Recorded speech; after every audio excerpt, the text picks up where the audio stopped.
Simon Peter and John came running to the tomb. In Eugène Burnand's impressionist painting of the incident, it's a glorious dawn, and Peter is staring ahead, hand on heart, finger pointing forward,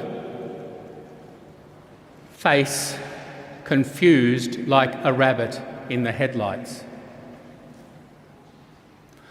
John has his hands together in prayer, his hair flying in the wind, his face full of religious fervour. As the Gospel tells us, the young guy outpaces the older, but defers to him on entry. When heady and impulsive Peter enters the empty tomb, he emerges wondering what on earth has happened.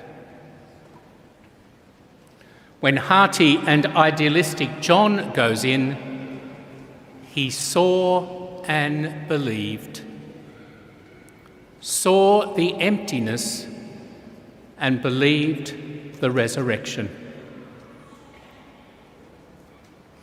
When people come to church, and I'm not sure how many of you actually ran to get here first today, they come with their own temperaments and motives. But on a day like Ash Wednesday, Good Friday, All Souls Day, or even Easter Day, they mostly do so not out of sentimentality or habit, as they might at Christmas, but rather because the feast and ritual speaks to some challenge in their own lives. We've had plenty of challenges lately,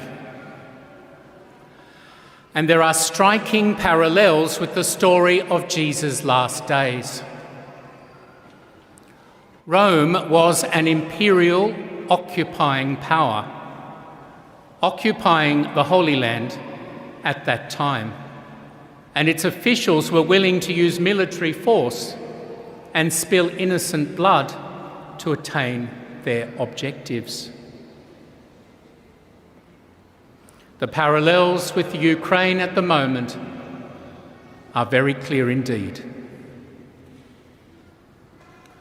Jesus' disciples fled the violence and went into hiding for fear of their lives. And Jesus himself was imprisoned and isolated.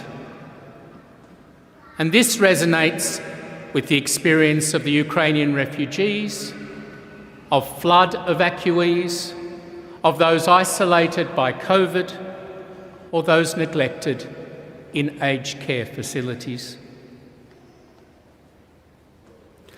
There are echoes in our legal system and in other parts of our community of failures of justice, as there were in Jesus' time. Jesus' agony in the garden and cries from the cross resemble the depression and anxiety of many today. And the weather events of eclipse and earthquake as Jesus died remind us of our seemingly endless series of natural disasters, bushfires, floods, mice and pandemic, that highlight nature's power and our vulnerability. In other words, the Holy Week story is our story. Is there light at the end of the tunnel, or just another dark tunnel? 2,000 years ago, Mary Magdalene, Peter, and John were wondering the same thing as they took it in turns to look into the tomb of Christ. Their hero, who they thought would liberate Israel and help every suffering soul, had been hailed one moment and damned the next. With his horrible execution, the movement had seemingly come to an end. His nearest had deserted, and his dearest were desolate. Come this Easter morning, they were numb with grief and disoriented. How do we respond to our own challenges? Our culture says suffering must be avoided at all costs, fixed, quick, by negotiation, regulation, money, technology, therapy, drugs, whatever it takes. Where there's no fix, those who suffer are put out of sight, out of mind. And our state of New South Wales is poised on the verge of legalising the killing of some people judged better off dead. Easter proposes a different way of seeing things. We know that the way we undergo hard things can either ennoble us or demean us. We've seen in Judas and Peter how a moral lapse can end in self-destruction or in renewal.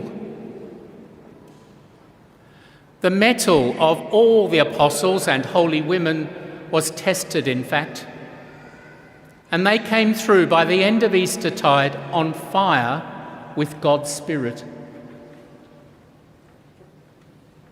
In Holy Week, the calibre of the civil and religious authorities of Jesus' day was likewise examined, and in some cases found wanting. We saw on Holy Thursday night that Jesus is God with us,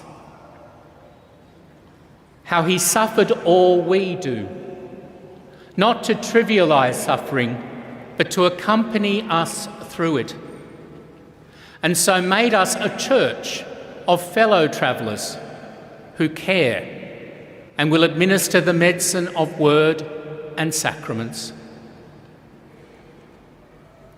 We saw on Good Friday that Jesus is not just God with us, but God for us, given completely so we might live.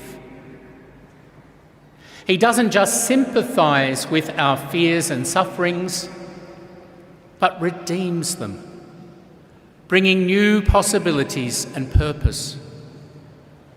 The post-flood reconstruction for those renewed by baptism. And we see on this Easter day that Jesus is not just God with us and God for us, but God in us, transforming our fears and suffering by divine grace into love.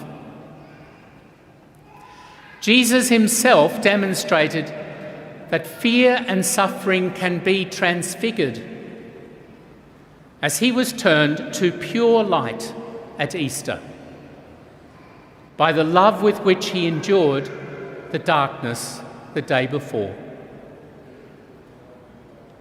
Indeed, to love is, among other things, to learn how to suffer well.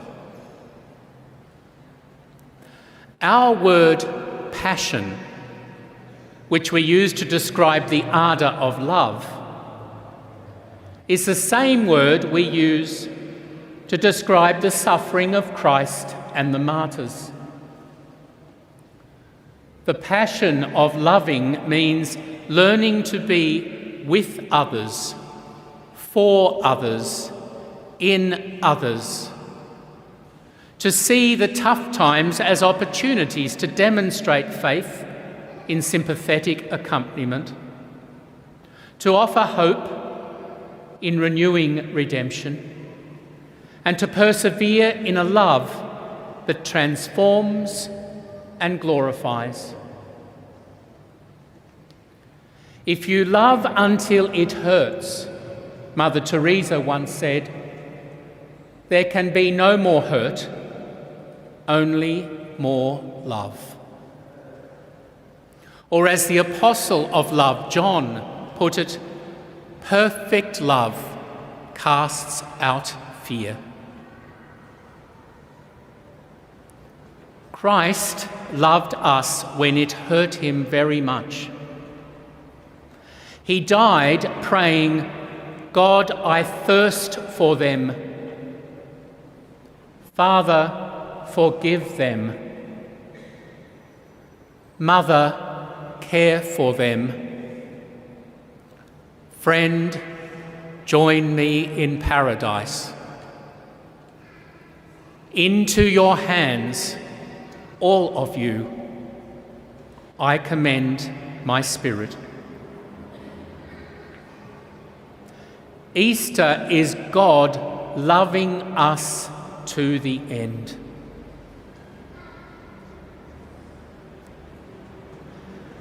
Many misunderstood him. His followers can expect no better. Some misunderstand our views of fear and death, of faith and hope, of suffering and redemption, dismissing them as hopelessly idealistic or even sadomasochistic. Our goal, of course, is to relieve suffering in every morally and practically available way, which is why the Church is the biggest palliative care provider in our country and the oldest and largest provider of health care in the world. Yet some would seek to exclude such experienced voices from the public square, especially from debates over euthanasia and the like. Some would even seek to conscript us to act against our Christian conscience. Lawmakers are talking about forcing Catholic hospitals, aged care facilities and health professionals to be complicit in euthanasia, in solving suffering by killing sufferers. If Holy Week teaches us anything, it is that when misunderstood and pressured like this, we must reconsecrate ourselves to the truth, stick to our principles, and explain ourselves honestly, patiently, humbly, compassionately. In the face of fright, Easter gives us new heart for fight rather than flight, but especially for the spiritual combat, the internal warfare of our character to cultivate virtue in our souls. The dying Christ was ready for resurrection because of the way he suffered, with courage and love, not bitterness or recrimination. The light that was Christ was ready to be relit because of the way he had used it to lighten people's hearts with hope and enlighten hearts with faith and love. Death could not be a full stop for him, but only a colon, a break before the Word was made resurrected flesh and the love sung of God was sung again. Christ is risen, truly he is risen. Alleluia.